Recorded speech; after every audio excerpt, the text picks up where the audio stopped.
Chapter 3. Now the serpent was more subtle than any beast of the field which the Lord God had made. And he said unto the woman, Yea, hath God said, Ye shall not eat of every tree of the garden? And the woman said unto the serpent, We may eat of the fruit of the trees of the garden, but of the fruit of the tree which is in the midst of the garden, God hath said, Ye shall not eat of it, neither shall ye touch it, lest ye die. And the serpent said unto the woman, Ye shall not surely die. For God doth know that in the day ye eat thereof, then your eyes shall be opened, and ye shall be as gods, knowing good and evil. And when the woman saw that the tree was good for food, and that it was pleasant to the eyes, and a tree to be desired to make one wise, she took of the fruit thereof, and did eat, and gave also unto her husband with her, and he did eat. And the eyes of them both were opened, and they knew that they were naked, and they sewed fig leaves together, and made themselves aprons.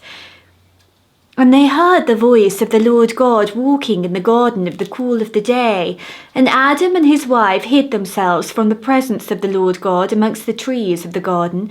And the Lord God called unto Adam, and said unto him, Where art thou? And he said, I heard thy voice in the garden, and I was afraid, because I was naked, and I hid myself. And he said, Who told thee that thou wast naked? Hast thou eaten of the tree whereof I commanded thee that thou shouldst not eat? And the man said, The woman whom thou gavest to be with me, she gave me of the tree, and I did eat. And the Lord God said unto woman, What is this that thou hast done?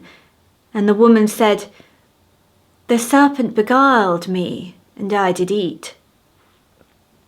And the Lord God said unto the serpent, Because thou hast done this, thou art cursed above all cattle, and above every beast of the field. Upon thy belly shalt thou go, and dust shalt thou eat all the days of thy life. And I will put enmity between thee and the woman, and between thy seed and her seed. It shall bruise thy head, and thou shalt bruise his heel. And to the woman he said, I will greatly multiply thy sorrow and thy conception. In sorrow thou shalt bring forth children, and thy desire shall be to thy husband, and he shall rule over thee. And unto Adam he said, Because thou hast hearkened unto the voice of thy wife, and hast eaten of the tree of which I commanded thee, saying, Thou shalt not eat of it, cursed is the ground for thy sake. In sorrow shalt thou eat of it all the days of thy life. Thorns also and thistles shall it bring forth to thee, and thou shalt eat the herb of the field. In the sweat of thy face shalt thou eat bread, till thou return unto the ground. For out of it wast thou taken. For dust thou art, and unto dust thou shalt return. And Adam called his wife's name Eve, because she was the mother of all living. Unto Adam also and to his wife did the Lord God make coats of skins, and clothe them. And the Lord God said, Behold, the man is become as one of us, to know good and evil. And now, lest he put forth his hand, and take also of the tree of life, and eat, and live for ever.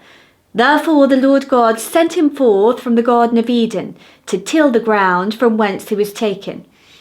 So he drove out the man, and he placed at the east of the Garden of Eden cherubims, and a flaming sword which turned every way, to keep the way of the tree of life.